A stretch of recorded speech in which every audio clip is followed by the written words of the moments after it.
All persons known to be in the employ of 4 Mile of Ceres or associated with him in any capacity to be held for questioning. YY, Central Intelligence. All employees of this company to maintain strict watch for 4 Mile of Ceres and report at once to local Mr. Presto Prestine.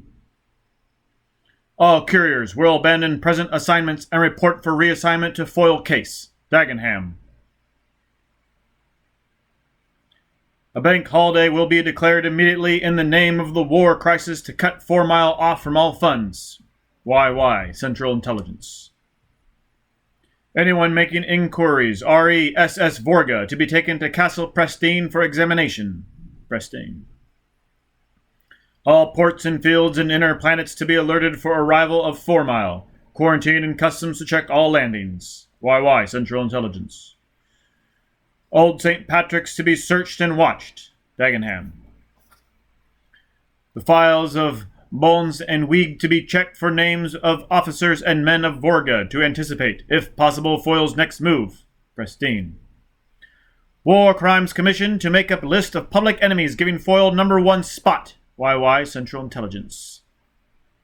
1 million credit reward offered for information leading to apprehension of 4 Mile of Ceres, alias Gulliver Foyle, alias Gully Foyle, now at large in the inner planets. Priority, urgent, dangerous. After 2 centuries of colonization, the air struggle on Mars was still so critical that the VL log, the vegetative lynch law, was still in effect. It was a killing offense to endanger or destroy any plant vital to the transformation of Mars's carbon dioxide atmosphere into an oxygen atmosphere. Even blades of grass were sacred. There was no need to erect "keep off the grass" neons. The man who wandered off a path onto a lawn would be instantly shot. The woman who picked a flower would be killed without mercy. 2 centuries of sudden death had inspired a reverence for green-growing things that almost amounted to a religion. Foyle remembered this as he raced up the center of the causeway leading to Mars St. Michael. He had jaunted direct from the Syrtis Airport to the St. Michael stage at the foot of the causeway, which stretched for a quarter of a mile through green fields to Mars's St. Michael. The rest of the distance had to be traversed on foot.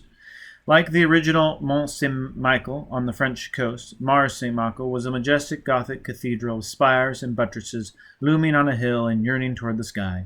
Ocean tides surrounded Mount St. Michael on Earth. Green tides of grass surrounded Mars St. Michael. Both were fortresses. Mont St. Michael had been a fortress of faith before organized religion was abolished. Mars St. Michael was a fortress of telepathy. Within it lived Mars's soulful telepath, Sigurd Magsman. Now these are the defenses protecting Sigurd Magsman, Foyle chanted, halfway between hysteria and litany. Firstly, the solar system. Secondly, martial law. Thirdly, Dagenham, Prestine, and Co. Fourthly, the fortress itself.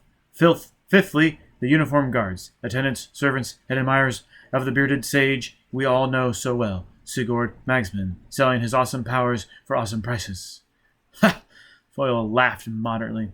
But there's still a sixthly that I know, Sigurd Magsman's Achilles' heel, for I've paid 1 million credits to Sigurd the Third, or was he fourth? He passed through the outer labyrinth of Mars St. Michael with his forged credentials, and was tempted to bluff or proceed directly by commando action to an audience with the great man himself. But time was pressing, and his enemies were closing in, and he could not afford to satisfy his curiosity. Instead, he accelerated, blurred, and found a humble cottage set in a walled garden within the Mars St. Michael home farm. It had drab windows and a thatched roof, and might have been mistaken for a stable. Foyle slipped inside. The cottage was a nursery.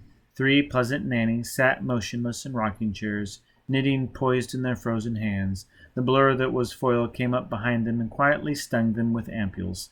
Then he decelerated.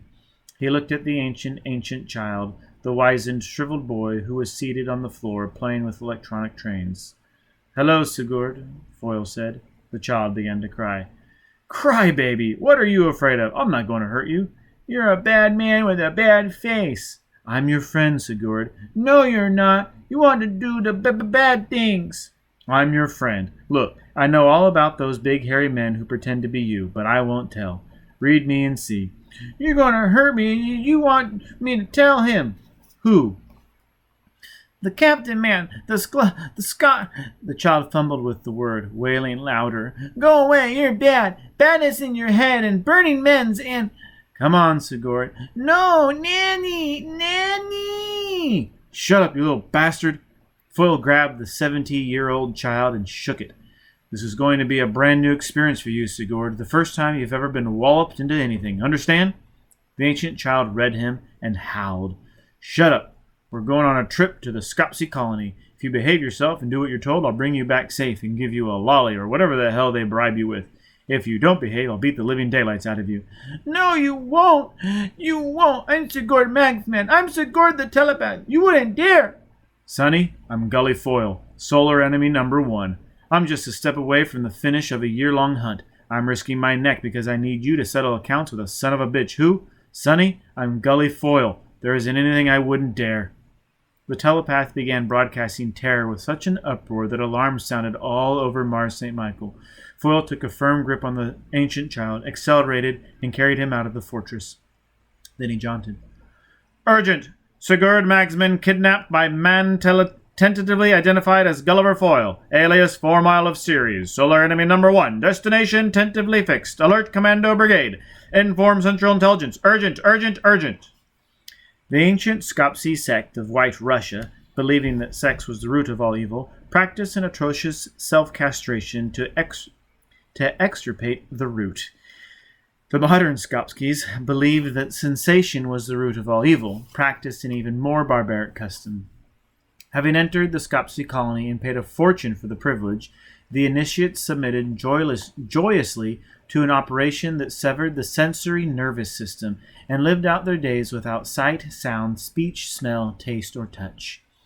When they first entered the monastery, the initiates were shown elegant ivory cells in which it was intimated they would spend the remainder of their lives in rapt contemplation, lovingly tended.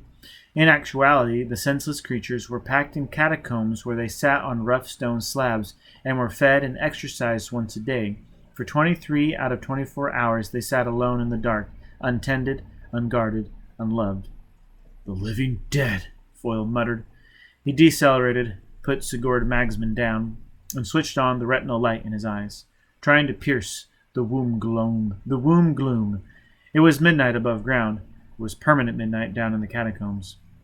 Sigurd Magsman was broadcasting terror and anguish with such a telepathic bray that Foyle was forced to shake the child again. Shut up, he whispered. You can't wake these dead. Now find me Lindsay Joyce. They're sick, all sick, like worms in their heads. Worms and sickness and... Christ, don't I know it. Come on, let's get it over with. There's worse to come. They went down the twisting labyrinth of the catacombs. The stone slabs shelved the walls from floor to ceiling. The Skopskes, white as slugs, mute as corpses, motionless as Buddhas, filled the caverns with the odor of living death. The telepathic child wept and shrieked. Foyle never relaxed his relentless grip on him. He never relaxed the hunt. Johnson, Wright, Keeley, Graff, Nastro, Underwood. God, there's thousands here. Foyle read off the bronze identification plates attached to the slabs. Reach out, Sigurd. Find Lindsay Joyce for me. We can't go over them name by name. Regal, Cone, Brady, Vincent. What in the... Foyle started back. One of the bone-white figures had cuffed his brow. It was swaying and writhing, its face twitching. All the white slugs on their shelves were squirming and writhing. Sigurd Magsman's constant telepathic broadcast of anguish and terror was reaching them and torturing them. Shut up, Foyle snapped. Stop it. Find Lindsay Joyce, and we'll get out of here. Reach out and find him. Down here, Sigurd wept. Straight down here. 7, 8, 9 shelves down. I want to go home. I'm sick. Foyle went pell-mell down the catacombs with Sigurd, reading off identification plates until at last he came to Lindsay Joyce, Bougainville, Venus. This was his enemy, the instigator of his death and the deaths of the 600 from Callisto. This was the enemy for whom he had planned vengeance and hunted for months. This was the enemy for whom he had prepared the agony of the port stateroom aboard his yawl. This was Vorga. It was a woman. Foyle was thunderstruck. In these days of the double standard, with women kept in purdah, There were many reported cases of women masquerading as men to enter the worlds close to them. But he had never yet heard of a woman in the Merchant Marine masquerading her way to top officer rank. "This!" he exclaimed furiously. "This is Lindsay Joyce? Lindsay Joyce off the Vorga? Ask her." "I don't know what Vorga is." "Ask her." "But I don't. She was. She gave orders." "Captain?" "I don't like what's inside her. It's all sick and dark. It hurts. I want to go home." "Ask her. Was she captain of the Vorga?" "Yes. Please, don't make me go inside her anymore. It's twisty and hurts. I don't like her." "Tell her I'm the man she wouldn't pick up on September 16th, 2436. Tell her it's taken a long time, but I finally come to settle the account. Tell her I'm going to pay her back." I don't understand. Don't understand." "Tell her I'm going to kill her, slow and hard. Tell her I've got a stateroom aboard my yawl, fitted up just like my locker aboard Nomad, where I rotted for 6 months, where she ordered Vorga to leave me to die. Tell her she's going to rot and die just like me. Tell her." Foyle shook the wizened child furiously. "Make her feel it. Don't let her get away by turning Skopsky. Tell her I kill her filthy. Read me and tell her." She didn't give that order." "What?" I can't understand her." "She didn't give the order to scuttle me?" "I'm afraid to go in." "Go in, you little son of a bitch, or I'll take you apart. What does she mean?" The child wailed. The woman writhed. Foyle fumed. Go in. Get it out of her. Jesus Christ. Why does the only telepath on Mars have to be a child? Sigurd, listen to me. Ask her. Did she give the order to scuttle the refs?" No. "No, she didn't, or no, you won't." "She didn't." "Did she give the order to pass Nomad by?"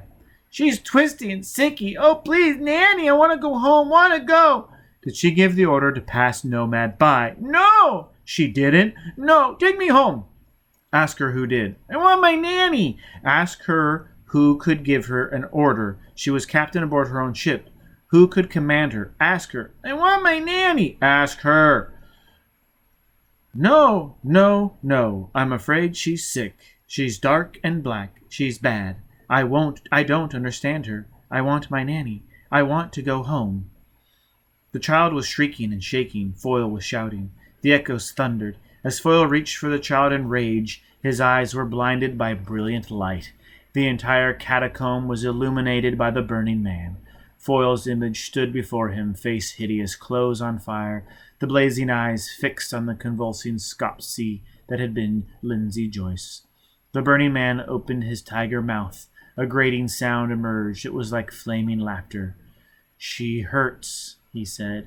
"Who are you?" Foyle whispered. The burning man winced. "Too bright," he said. "Less light." Foyle took a step forward. The burning man clapped hands over his ears in agony. "Too loud," he cried. "Don't move so loud." "Are you my guardian angel?" "You're blinding me. Shh." Suddenly he laughed again. "Listen to her. She's screaming, begging. She doesn't want to die. She doesn't want to be hurt. Listen to her." Foyle trembled. "She's telling us who gave the order. Can't you hear? Listen with your eyes." The burning man pointed a taloned finger at the writhing Skopsky. "She says Olivia." "What?" "She says Olivia. Olivia Prestine. Olivia Prestine. Olivia Prestine." The burning man vanished. The catacombs were dark again. Colored lights and cacophonies whirled around Foyle. He gasped and staggered. "Blue Jaunt," he muttered. "Olivia! No, never! Olivia, He felt a hand reach for his. "She is..." He croaked. He became aware that Sigurd Magsman was holding on to his hand and weeping. He picked the boy up. "I hurt," Sigurd whimpered. "I hurt too, son. Want to go home." "I'll take you home." Still holding the boy in his arms, he blundered through the catacombs. "The living dead," he mumbled. "And then I've joined them." He found the stone steps that led up from the depths to the monastery cloister above ground. He trudged up the steps, tasting death and desolation. There was bright light above him, and for a moment he imagined that dawn had come already. Then he realized that the cloister was brilliantly lit with artificial light. There was a tramp of shod feet and the low growl of commands. Halfway up the steps, Foyle stopped and mustered himself. Sigurd, he whispered. Who's above us? Find out. Soldiers, the child answered. Soldiers? What soldiers? Commando soldiers. Sigurd's crumpled face brightened. They come for me, to take me to Nanny. Here I am! The telepathic clamor brought a shout from overhead. Foyle accelerated and blurred up the rest of the steps to the cloister. It was a square of Romanesque arches surrounding a green lawn. In the center of the lawn was a giant cedar of Lebanon. The flagged walk swarmed with commando search parties, and Foyle came face to face with his match. For an instant, after they saw his blur whip up from the catacombs, they accelerated too, and all were on even terms. But Foyle had the boy. Shooting was impossible. Cradling Sigurd in his arms, he wove through the cloister like a broken field runner hurtling toward a goal. No one dared block him, for at +5 acceleration, a head-on collision between two bodies would be instantly fatal to both. Objectively, this breakneck skirmish looked like a 5-second zigzag of lightning. Foyle broke out of the cloister, went through the main hall of the monastery, passed through the labyrinth, and reached the public jaunt stage outside the main gate. There he stopped, decelerated, and jaunted to the monastery airfield, half a mile distant. The field, too, was ablaze with lights and swarming with commandos. Every anti-grav pit was occupied by a brigade ship. His own yawl was under guard. A fifth of a second after Foyle arrived at the field, the pursuers from the monastery jaunted in. He looked around desperately. He was surrounded by half a regiment of commandos, all under acceleration, all geared for lethal action, all his equal or better. The odds were impossible. And then the outer satellites altered the odds. Exactly 1 week after the saturation rate on Terra, they struck at Mars. Again the missiles came down on the midnight to dawn quadrant. Again the heavens twinkled with interceptions and detonations, and the horizon exploded great puffs of light, while the ground shook. But this time there was a ghastly variation, for a brilliant nova burst overhead, flooding the night side of the planet with garish light. A swarm of fission heads had struck Mars's tiny satellite Phobos, instantly vaporizing it into a sunlet. The recognition lag of the commandos to this appalling attack gave Foyle his opportunity. He accelerated again and burst through them to his yawl. He stopped before the main hatch and saw the stunned guard party hesitate between a continuance of the old action and a response to the new. Foyle hurled the frozen boy of Sigurd Magsman up into the air like a Scotsman tossing the caber. As the guard party rushed to catch the boy, Foyle dove through them into his yawl, slammed the hatch, and dogged it. Still under acceleration, never pausing to see if anyone was inside the yawl, he shot forward to controls, tripped the release lever, and as the yawl started to float up the anti-grav beam, threw on full 10G propulsion. He was not strapped into the pilot chair. The effect of the 10G drive on his accelerated and unprotected body was monstrous. A creeping force took hold of him and spilled him out of the chair. He inched back toward the rear wall of the control chamber like a sleepwalker. The wall appeared, to his accelerated senses, to approach him. He thrust out both arms, palms flat against the wall to brace himself. The sluggish power thrusting him back split his arms apart and forced him against the wall, gently at first, then harder and harder until his face, jaw, chest, and body were crushed against the metal. The mounting pressure became agonizing. He tried to trip the switchboard in his mouth with his tongue, but the propulsion crushing him against the wall made it impossible for him to move his distorted mouth.